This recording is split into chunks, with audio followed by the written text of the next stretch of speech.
Yes, Commander? Carry on, Presley. Yes, sir.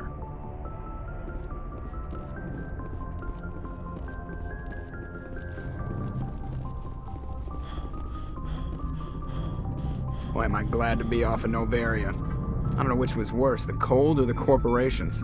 One will freeze your balls off, the other will sell them out from under you. With all due respect, Commander.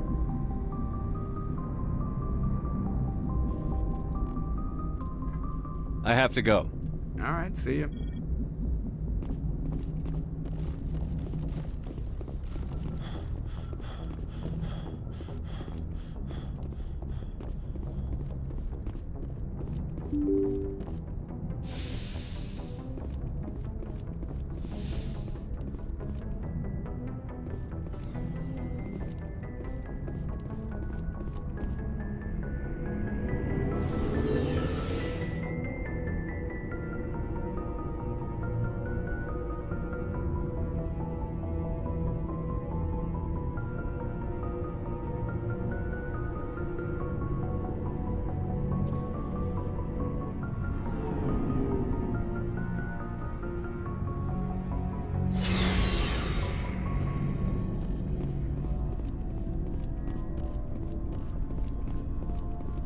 Before I go, you said you're serving with Commander Shepard now?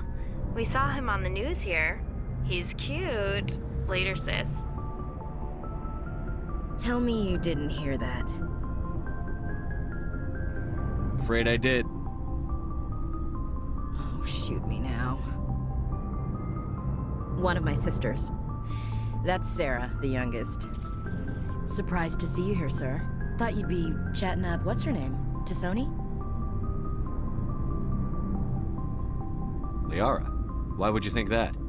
Scuttlebutt says you got a bit of a thing for her. I could understand why. The crew's off limits with the regs against fraternization. And at least she looks like a woman. You think I'm interested in Liara because she's the only one I'm allowed to date? So you are interested in her. Of course, it could be politics.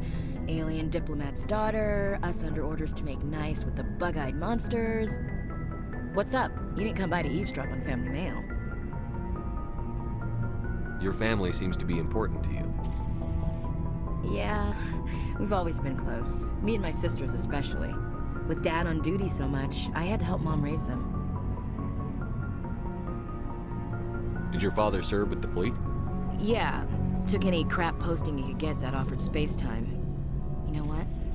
He worked his ass off trying to get recognized, but he never made it above serviceman 3rd class. He was real proud when I made chief. First thing he did was salute.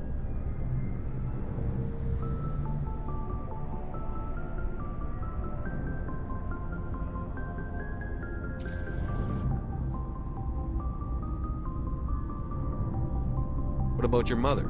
You haven't mentioned her. You must know what military wives are like. Strong because they have to be, able to raise kids while Dad's away on a 6-month cruise. She has a degree in planetary geology. She and Dad both wanted to see new worlds. She gave up her career to raise us, though. You have more than one sister? Sounds like a big family. Yeah, I'm the oldest, then Abby, then Lynn. Sarah's the youngest. She's still in high school. With 4 girls, Dad used to say he felt more outnumbered at home than on maneuvers.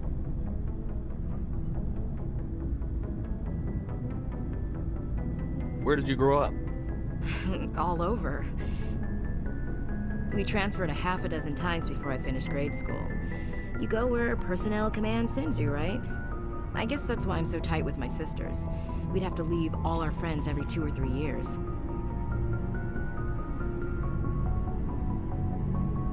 After helping raise them, your sisters still talk to you? Amazing. Things were tense between Sarah and me for a while. Then we bonded. Sounds like a story. Feel like sharing? Sarah got herself a boyfriend who wanted to go faster than she did, Mike. I didn't think he was a bad kid, just pushy. Lynn would send me these worried vid mails, and I'd tell her to relax. Where were you when this was going on? I was on active duty. Sarah's graduating high school this year. This was only a couple of years back. They were on Amaterasu. At the time, I was assigned to Chernobog. Same cluster, but a dozen LY away. Close enough to talk regularly, too far to make it back in an emergency. I couldn't afford a fast packet flight. If he really liked her, he wouldn't be pushy. Yeah, of course, if he didn't ask at all, I'd wonder if he thought Sarah was ugly. Damned if you do, damned if you don't. Mike thought they'd go for a romantic walk in the woods, because he figured it was past time they did the deed. She levered Mike face first into a tree and left. Didn't have a scratch on her. Good thing Mom and Dad had us all learn some kind of self-defense. I took emergency leave and walked Sarah to school for a few days. Why didn't you tell the police? She said it wouldn't solve the real problem, and she and Mike would both become household names. It was a small colony. I said it was her call to make, that we should let her do it her way. Mom was pretty pissed about that. You said all of your sisters learned self-defense? Lynn did pistol practice, but didn't like it. She's kind of nervous. Sarah took Aikido. Abby decided to learn the sword. She always was a little weird. Likes big skirts and tops you have to tie her into. They do great things to her figure, though. So, what did you learn? One of Dad's friends taught me Marine hand to hand. You traveled all the way home to walk your sister to school. It was only a dozen light years, like a day's cruise. It's not like I was going to Earth or something. My last day out, Mike was waiting for us. Sarah had told her friends, so everyone at school knew what he did. He wasn't happy. I wanted to snap him in half, but Sarah gave me this look, this let me handle it, I need to do this alone look. She kept her cool, God bless her, as he screamed in her face. She just let him vent. Then he tried to punch her. I swear, she just flowed around him. Next thing I knew, he's face down on the sidewalk, and there's blood everywhere. That's unbelievable. Sarah must be as good as you. Better. I'm more or less a straight-up puncher. When he swung, she wasn't there anymore, and he fell. She helped him stop the bleeding and had me call an ambulance. She told the paramedics he fell. Before they took him to the hospital, Mike touched Sarah's arm. I thought he was gonna end up on the ground again. But he hung his head, whispered, "I'm sorry," and started crying. And she hugged him. The Williams women are a decisive bunch, Commander. We do things when we're ready. Not before, not after. Your sister's something else. But you didn't mention your father at all. Was he on deployment? Dad always wanted to serve in space, but he wanted us to have real ground under our feet. He'd say, space is beautiful, but you can't raise a family there. I cannot rest from travel. I will drink life to the lees. All times I've enjoyed greatly, have suffered greatly, both with those that loved me and alone. For always roaming with a hungry heart, much have I seen and known, cities of men and manners, climates, councils, governments. I never thought I'd hear you reciting poetry. Just because I can drill you between the eyes at 100 meters doesn't mean I can't like sensitive stuff. Just don't spread it around. Ulysses was my dad's favorite poem. Every time he shipped out, he recorded me reading it. He had a dozen versions when he retired. Does he still like it? I sure hope so. I read it to his grave every time I go home. Dad passed on a few years back. He's probably still watching, though. So behave. You mean from wherever we go after death? Dead on, Skipper. He's with God now. That's not a problem with you, is it? That I believe in God?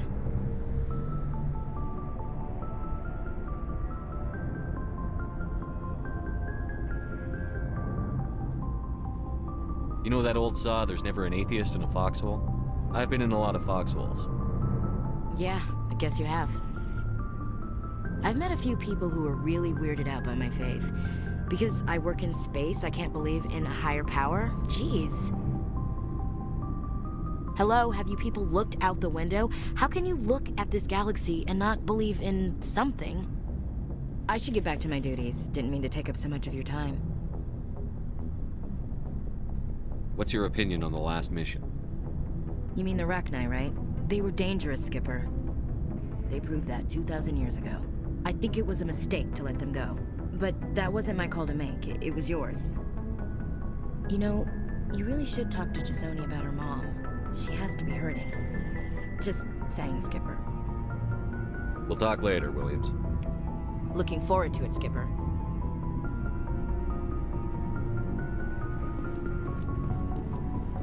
What do you want, Shepard? Why did you become a mercenary? Lots of reasons. Such as? Such as, I needed to get out of our system. I needed to eat. I needed to survive. Why not stay and help your people? I tried to help. That's why I had to leave. What happened? I was betrayed.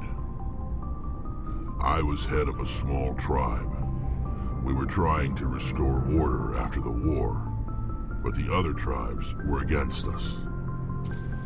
They followed Jared, one of the few warlords who survived the war with the Turians. But he was old, and so were his ideas. He wanted to continue the war. He wanted us to fight. Turians, Solarians, each other. It didn't matter who, as long as we were fighting. What did you want? I just wanted Jared to shut up, to stop his ranting. I wanted him to stop leading the tribes astray. But he couldn't understand how much things had changed. We didn't have the numbers to go to war. Even if we did, the genophage made sure we couldn't replenish our numbers fast enough. I told them all to forget about war. We needed to focus on breeding, at least for one generation. And for a while, we were getting through. Some of the tribes started coming around. I take it the warlord didn't appreciate that. No, he didn't. He arranged a crush with the tribes, a meeting on neutral ground. He wanted to talk. We met at the Hollows, near the graves of our ancestors. The skulls of our dead laid bare to remind us where we come from and where we all go. It's as sacred as any Krogan place can be. Violence is forbidden. It sounds like a trap to me. You must have suspected as much. I did. But when your father invites you to a crush, well, there are some laws that even we hold sacred. Jared was your father? He was, until that day. We talked, but we didn't get anywhere. When it was clear that I wouldn't join him, he gave the signal. His men leapt from the graves of our ancestors like Krogan undead. The few that were loyal to me died quickly. I escaped with my life, but not before I sank my dagger deep into my father's chest. That is why I left, and that's why I'll never go back. You must have family other than your father. Don't you miss them? You trying to make me cry, Shepard? I've got some unfinished business with my family, but that's all. What kind of business? Before I left, I made an oath to my father's father. I swore to recover my family's battle armor. It was taken from him after the uprising. What's so important about this armor? It's a relic. Useless, really. But it was worn by 5 generations of my family before the war. It's rightfully mine. Originally, it was taken by the Turian military. We weren't allowed armor or weapons after the war. Now, it's in the hands of Ton Actus, a Turian scum who collects relics from the war. He's made millions selling Krogan artifacts that were stolen from my people. He's got several bases where he stores his goods. All fortified and guarded. I just don't know which base has my family's armor. Just tell me where to start looking. I'll upload the data to your nav system. But Commander, I want to be there when you find him. So long, Rex. Shepard.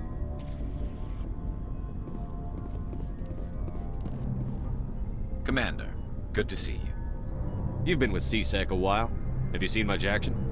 Well, not as much as you, but yeah, I've seen some interesting things. I'll bet you have. Anything in particular that stands out? I remember this Solarian geneticist I was sent to investigate. That case was a bit disturbing. What happened? Why were you investigating them? I was tasked with tracking black market trade on the Citadel. Most of it harmless, nothing I needed to pursue. But during the course of my investigation, I noticed an increase in the trade of body parts, organs mostly. We usually get a few of those, but not the numbers I was seeing. We weren't sure if there was a new black market lab or if some freak was harvesting organs from citizens. You've seen this before on the Citadel? Every so often, some lab sells unwanted parts through the black market, but they're not as bad as the psychos. I remember this one L-Corps diplomat we caught in my first year on the job. He was hacking people up and selling their organs. Had the station in a bit of a panic. But this case wasn't that clear-cut. Turns out there was more going on than we first realized. So how did you figure out what was happening? First, we got a hold of a sample and ran DNA tests. The weird thing was, the match led us to a Turian who was still alive and was very convinced he'd never lost his liver. After a bit of digging, I discovered this Turian worked briefly for Dr. Salion, the geneticist. So I went to his lab hoping to find evidence of cloned organ development, but there was nothing. No Solarian hearts, no Turian livers, not one Krogan testicle. You're kidding, right? Why would anyone want Krogan testicles? Some Krogan believe that testicle transplants can increase their virility, counteract the effects of the genophage. It doesn't work, but that doesn't stop them from buying. They'll pay up to 10,000 credits each. That's 40,000 for a full set. Somebody's making a killing out there. What did you do about the geneticist? I brought in some of his employees for interrogation, to see if I could get them to talk. While I was interviewing one of them, I came across something suspicious. You mean threaten? Was that really necessary? Maybe, maybe not. Either way, it paid off. One of my detainees started bleeding profusely during the interview. We offered to patch him up, and he got frantic, freaked out. I ordered a full exam to find out what was going on. Our medics found incisions all over his body, some of them fresh. That was our big break. These people weren't just Dr. Salion's employees. They were test tubes. Walking, living test tubes.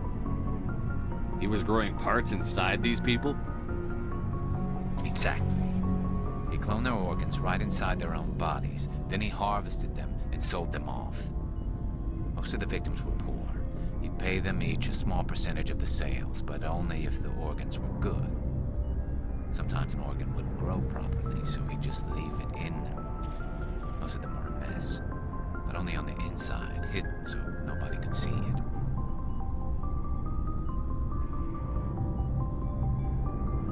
I hope he got what he deserved. That's the worst part. We never caught him. Why not? What the hell happened? He ran, blew his lab, grabbed some of his employees, and headed for the nearest space dock. By the time I found out, his ship was already leaving. He threatened to kill his hostages if we tried to stop him. But you went after him anyway, right? I ordered Citadel Defense to shoot him down, but CSEC headquarters countermanded my order. They were worried about the hostages, worried about civilian casualties if the ship was destroyed so close to the Citadel. I told them those hostages were dead anyway. He just used them to make more organs. But they wouldn't listen.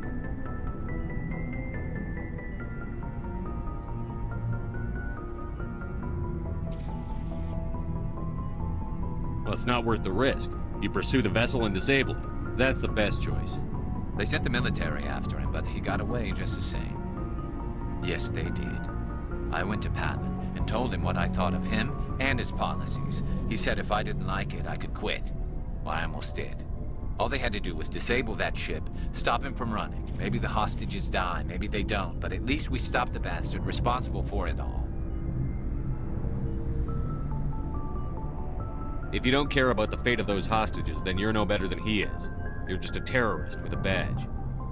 Yeah, maybe you're right. It doesn't make it any easier, but I see a point. Just wish I could have stopped him. That's all.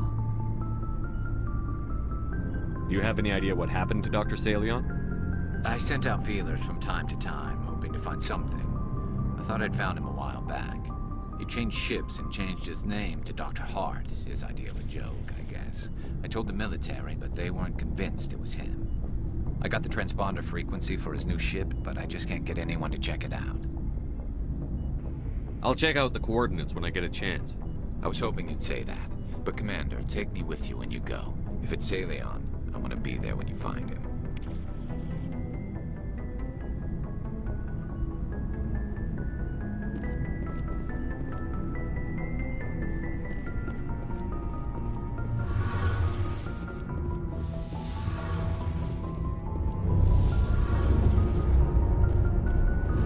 Something I can do for you, Commander. Where else have you served, Adams? If you name a class of Alliance ship, I've probably served on it. Everything from dreadnoughts and carriers right down to frigates like the Normandy. My last assignment was on the Tokyo, only a cruiser, but she was a good ship. Couldn't hold a candle to the Normandy, though. Carry on, Adams. Aye, aye, Commander. Shepard, I'm glad you're here. Good to see you smiling again, so to speak. I'm sleeping much better now. I guess I'm getting used to how quiet your ship is. I still think a lot about my pilgrimage, though. I know Saren's our top priority, but with all the worlds we go to, I was hoping to find something to bring back to the flotilla. We've still got a long way to go. You'll find something to take back. Yes, but it cannot just be some derelict ship my people can use for salvage. It has to be more than that. There's a lot expected of me. What's so special about you? It's my father. He's the senior member of the Admiralty Board. He's one of only 5 people who can overrule the decisions of the Conclave for the good of the migrant fleet. My father is responsible for the lives of 17 million people. Our entire race is in his hands, and I'm his only child. So are you some kind of heir to the Quarian throne or something? No, it doesn't work that way. My father's position isn't hereditary. I'll probably never serve on the Admiralty Board myself. Officially, I'm just the same as any other citizen. But it doesn't work that way in practice. People have always treated me differently because of who my father is. You must get all kinds of special privileges. I probably had it easier than most growing up, but it's not all good. People like my father have enemies, and they're not above using me to get to him. It must be tough on you. My people place a high value on family and ancestry. There's an unspoken expectation that I'll live up to my father's example. Everyone's waiting for me to do something great on my pilgrimage, something that will forever change our lives for the better. If I don't, it's like I failed, and that reflects badly on both me and my father. The work you're doing here is more important than anything any Quarian has ever done before. Yes, I know. But you have to understand Quarian culture. We're a very insular society. The events beyond the flotilla don't much matter to the average citizen. Our greatest dream is that one day we'll return to our homeworld and drive out the Geth. But even if we stop Saren, that's not going to happen. There's still millions of Geth behind the veil. Until they're gone, our exile will continue. What would you need to bring back to make everyone happy? Something that would help us better understand the Geth. They've changed significantly since the exile. They've continued to evolve. We've done our best to study them, but it's not easy. They're very reclusive. Until recently, they never went beyond the borders of the Veil. And all the Geth we run into now are under Saren's control. We'd need to find Geth operating on their own, independently. But I don't want this to get in the way of our mission, Shepard. First, we stop Saren. Then I'll worry about my own problems. What was your father like? It wasn't easy growing up as the daughter of one of the Admiralty. Even before he joined the board, he was a prominent figure. People looked to him for leadership. He had to set an example, and he expected the same of his daughter. Plus, he was pretty strict, a military man through and through. He never allowed me to settle for anything less than excellence. As a kid, I sometimes felt like he was pushing me too hard. But now I'm old enough to appreciate what he taught me. The world doesn't owe us anything. If we want something in life, we have to earn it. Where was your mother in all this? Mother was around, but she always seemed to kind of blend into the background. Almost like she was overshadowed by my father. He tends to do that to people. She passed on about 5 years ago. Some airborne virus that swept through the fleet. Happens sometimes when the filters start to break down. I think my father took it pretty hard. After she was gone, he became even more focused on his work. I think that was his way of dealing with the grief. Sounds like a tough upbringing. You don't resent your father at all? Like I said, it wasn't easy. My father's not the kind of person you bond with. And he wasn't around all that much. Too busy. People counted on him, and he took his duties seriously. Even when he was around, he always seemed a bit distant. Like his mind was always somewhere else. Come to think of it, I can't ever remember seeing him smile. Not once. It's like he was always weighed down by all that responsibility. I mean, I know he cares about me, but he never really showed it, not in the usual way. I guess the best thing I can say about my father is that I respect him. I want to talk about something else. Like what? I should go. See you later.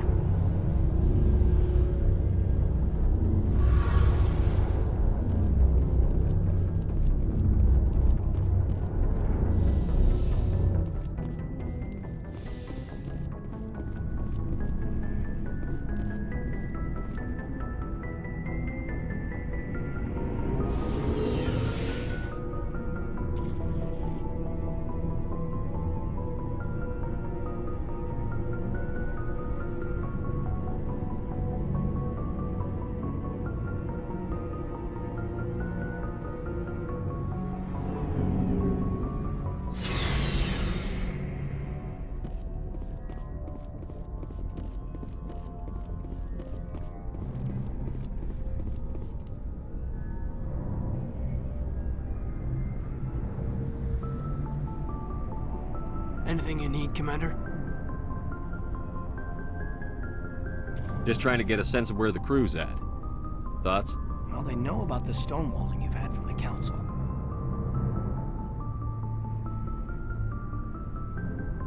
They deserve to know what we're up against. They're on your side. They're pissed about the resistance we're getting, especially from our side. I'll have a better handle on all of it when my head stops hurting. Another L2 flare-up. Anything I can do? No, Commander, it'll settle down. It's rough sometimes, but they spike higher than a lot of L3s. Except for you, of course. Besides, I fared a lot better than some after Kinetics was through. I haven't heard anything about Kinetics in a while. Yeah, they quietly disappeared. Broke up into a bunch of little corps after they botched the training on Jump Zero. After first contact, Kinetics was set up to track Element Zero exposures and develop implants for humans. Once we had an embassy on the Citadel, Kinetics could bring in experts instead of taking it slow. I'm sure Kinetics did what they thought was best. It wasn't best for us. They brought in an ex-military Turian named Commander Vernus. A real hard-ass. He basically had a free pass to break us if it would turn out a decent biotic. Kind of spiraled from there, Commander. Did he ever face charges for that? He got his, yeah. But like everything else at Jump Zero, it was under the table. The less said, the better. Anyway, this is ancient stuff. I walked it off a long time ago. I should get back to my duties, Commander. We're here to make history, not rehash it. Just trying to get a sense of where the crew's at. Thoughts? I've wasted enough of your time for now, Commander. We'll have time for personal debriefings later. What's your opinion on the last mission? Killing Saren's, was Benezia anyway? Second in command? Advisor? Anyway, it should set him back a bit. I'm sure Dr. Tassoni's hurting, though. Poor kid. Having to kill her own mom. Any opinion on the Rachni? Off the record? If we had the option, I'd as soon have left it to the Council. We weren't out here during the Rachni War. I'm not sure we have any business getting involved.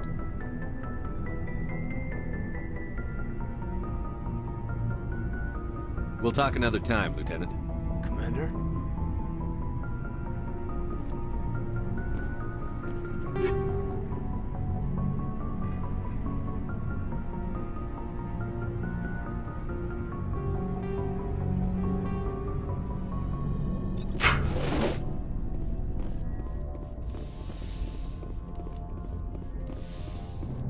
Yes, Commander? Is there something you need?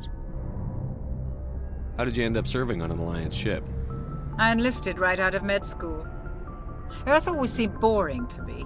Too safe, too secure. I figured the colonies were teeming with exotic adventure. I wanted to travel the stars, tending the wounds of tough soldiers with piercing eyes and sensitive souls. Turns out military life isn't quite as romantic as I'd imagined. But humanity needs the Alliance if we want to keep expanding through the Traverse, and the Alliance always needs good doctors. So I stayed on to do my part. I should go. Goodbye, Commander.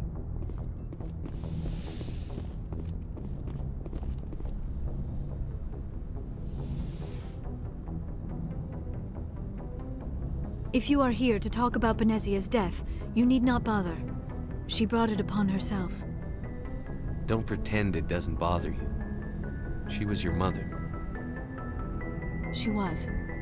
But she was not. I prefer to remember Benezia as she used to be, before she was corrupted by Sovereign's power. The best of your mother lives on in you. Her determination, her intelligence, her strength.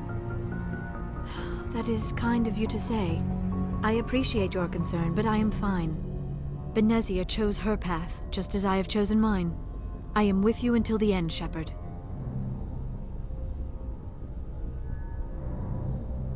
I like talking with you, Liara, no matter what the subject. You have been very understanding with me, Shepard. Very patient. I appreciate that. I know there are some strange beliefs about my people. I am familiar with the legend of Asari promiscuity, but those rumors have little basis in fact. When one of my people joins with an individual from another species, it is a very deep and spiritual exchange. We do not enter lightly into a union. You make it sound almost mystical. A true union goes far beyond an ordinary melding. It is a connection that transcends the physical universe. Two become one. Thoughts and senses merge, identities intertwine.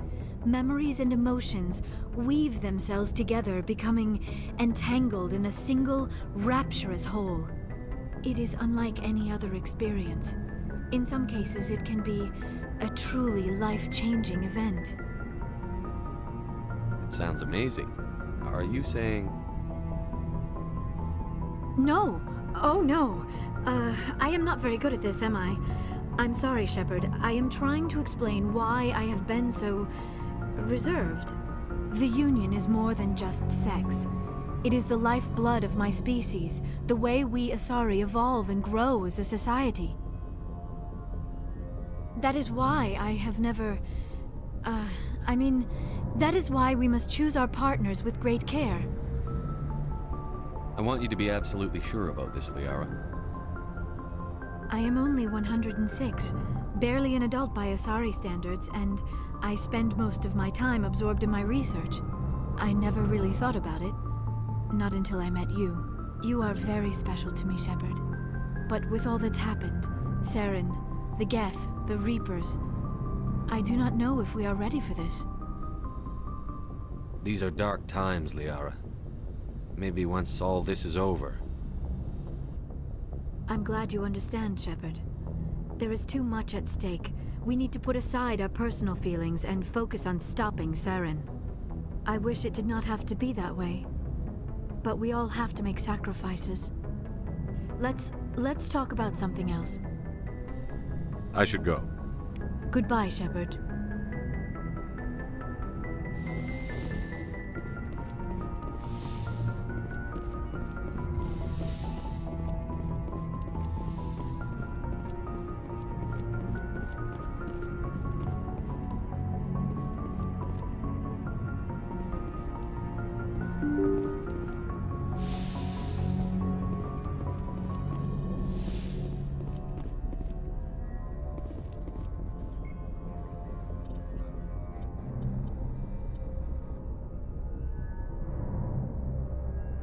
it.